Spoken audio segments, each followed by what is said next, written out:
Hi golfers, today we're going to talk about how we help one golfer gain 4 miles an hour of club head speed and 6 miles an hour of ball speed in just one session, added over 30 yards to their drive. Alright, so let's dig in. What did we ask this athlete to do? What were their goals? Why did they see us in the first place? So let me tell you, this athlete was 6'6". Shout out to you, Colin. Hope you're seeing this video. He came to us saying, hey, my buddies think I should be pounding the golf ball, and yet I get out on the golf course and I'm swinging 105 to maybe 110, pushing it, right? Getting the ball out there, 250, 260, sometimes 275, depending on contact, depending on some spin stuff.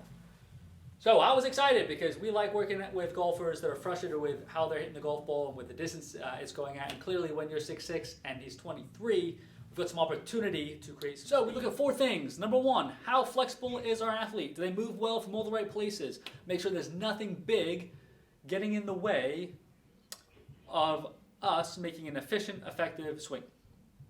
Number 2, coordination, stability. Are we using what we have, right? We want to make sure that if we're looking at our flexibility and we know how well our athletes can move, we want to make sure, are they using it? All right. Number 3, how are our baseline strength and power tests? Are you strong versus weak? Are you in the middle? Are you exerting force quickly, right? Are you powerful? Are you jumping high? Are you throwing far? Versus folks your age and folks that we expect based on your strength. And then last but not least, we put you on our 3D motion system and looked at our swing. So those are the four pieces we looked at. Now let's dive into our guy Colin specifically. All right, so we looked at our guy Colin specifically. We found out he moves excellent from almost everywhere. Maybe slight limitation to shoulders. Nothing that we were too concerned about.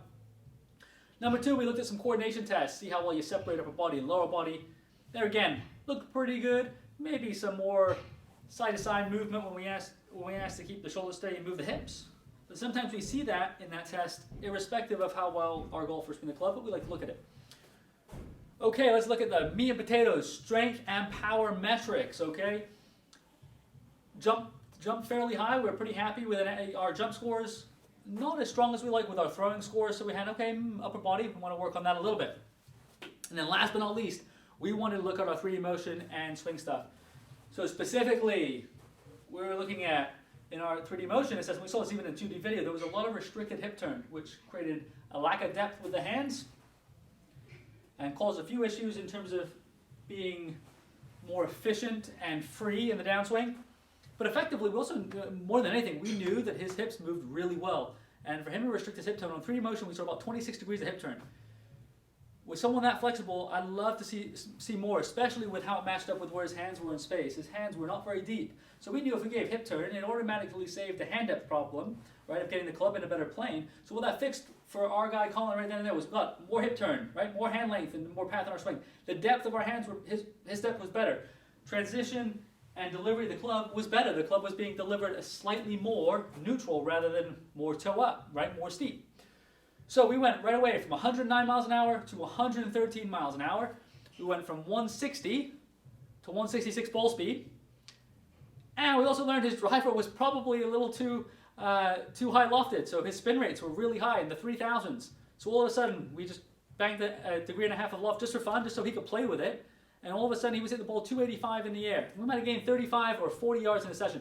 If you're interested in making any changes or wondering if your body is capable of making some changes or getting similar results to our guy Colin like we had last week, you just got to reach out to us. Let us know.